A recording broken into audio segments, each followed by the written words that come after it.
Assalamualaikum warahmatullahi wabarakatuh. Di kali ini kita akan membahas tentang perbedaan seorang pemimpin dan manajer. Nah, untuk teman-teman yang baru datang, yang belum nonton di bagian 1, silahkan tonton terlebih dahulu bagian 1 supaya pembahasan kita itu tersambung. Nah, seperti itu. Baik, kita mulai pembahasannya. Nah, di sini saya akan membedakan antara pemimpin dan manajer. Yang pertama, penentuan tujuan organisasi. Seorang pemimpin adalah menentukan tujuan organisasi, sedangkan seorang manajer adalah perencanaan kerja. Pemimpin memiliki peranan penting dalam bentuk atau penentuan tujuan organisasi. Atau banyak juga yang menerjemahkan kegiatan ini sebagai penentuan visi. Seorang pemimpin perlu memiliki kemampuan untuk melihat lebih jauh tentang organisasinya. Dia harus menjadi orang yang paling tahu visinya terhadap organisasinya, memiliki gambaran yang jelas tentang menjadi seperti apa organisasi yang ia pimpin berdasarkan hasil analisisnya. Misalnya, ketika seorang pemimpin unit olahraga melihat bahwa tingkat kesolidan organisasinya rendah dan perlu ditingkatkan kekompakannya sebelum dapat meraih prestasi eksternal, sang pemimpin tersebut akan menentukan strategi-strategi yang dapat dilakukan untuk meningkatkan kesolidan organisasinya. Seorang manajer di dalam unit olahraga tersebut akan menjadikan pelaksanaan dari mimpi-mimpi sang pemimpin tadi. Dia akan menerjemahkan strategi-strategi yang telah ditetapkan oleh seorang pemimpin unit ke dalam tataran yang bersifat lebih teknis. Misalnya, peningkatan kesolidan unit olahraga tersebut akan diterjemahkan menjadi acara keakraban yang diadakan lebih sering dan jadwal latihan rutin yang ditingkatkan. 2. Penyelarasan pemikiran. Itu adalah seorang pemimpin yang menyelaraskan pemikiran. Sedangkan seorang manajer adalah pengorganisasian. Seorang pemimpin perlu menyelaraskan visi misi yang ia pikirkan menjadi visi misi organisasinya yang dapat diterima, diyakini, dan dimengerti oleh para anggotanya. Dia harus dapat menularkan apa yang dia pikirkan ke dalam benak masing-masing orang. Dalam kasus unit olahraga yang disebutkan di atas, sang pemimpin unit harus dapat meyakinkan semua anggotanya bahwa kesolidan unit mereka kurang dan oleh karena itu, mereka perlu lebih sering mengadakan acara-acara yang bersifat internal.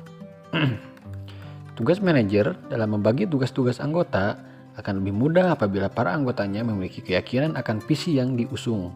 Anggota akan merasa tugas yang mereka jalankan adalah demi kebaikan mereka bersama. Mereka akan lebih bertanggung jawab terhadap tugas yang diberikan kepadanya.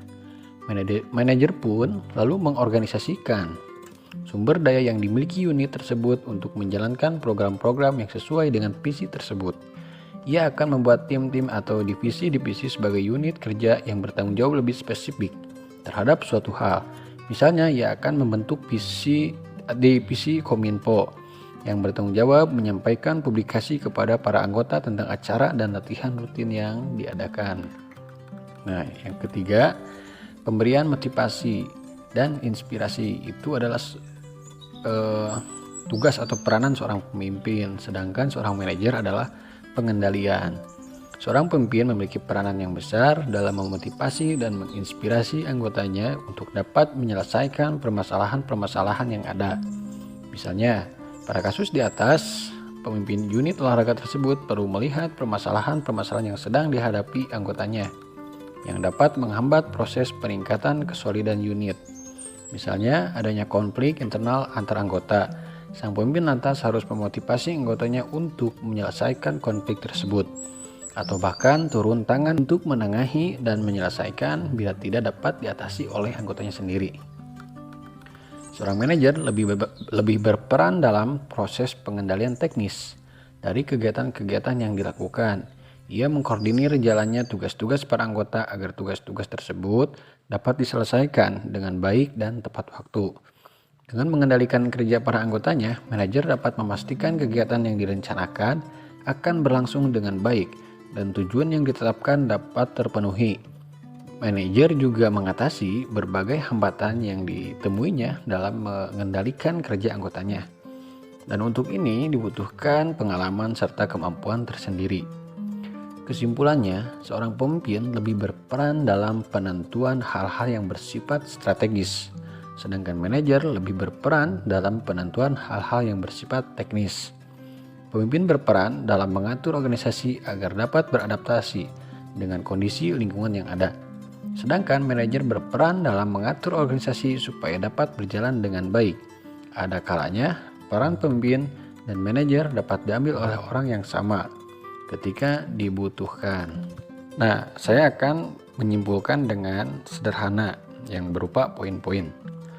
Peran seorang pemimpin yang pertama menentukan arah atau visi, sedangkan manajer menyusun rencana dan anggaran. Kedua, seorang pemimpin adalah menyelaraskan, sedangkan seorang manajer mengorganisasikan dan membagi tugas. Ketiga, peranan seorang pemimpin memberikan motivasi dan inspirasi, sedangkan seorang manajer mengendalikan dan menyelesaikan masalah. Nah, itulah tadi perbedaan antara pemimpin dan manajer. Semoga ini bermanfaat. Silakan teman-teman like dan share kepada teman terdekat Anda. Dan yang baru datang atau yang belum subscribe terlebih dahulu untuk supaya tidak tertinggal video-video yang akan datang.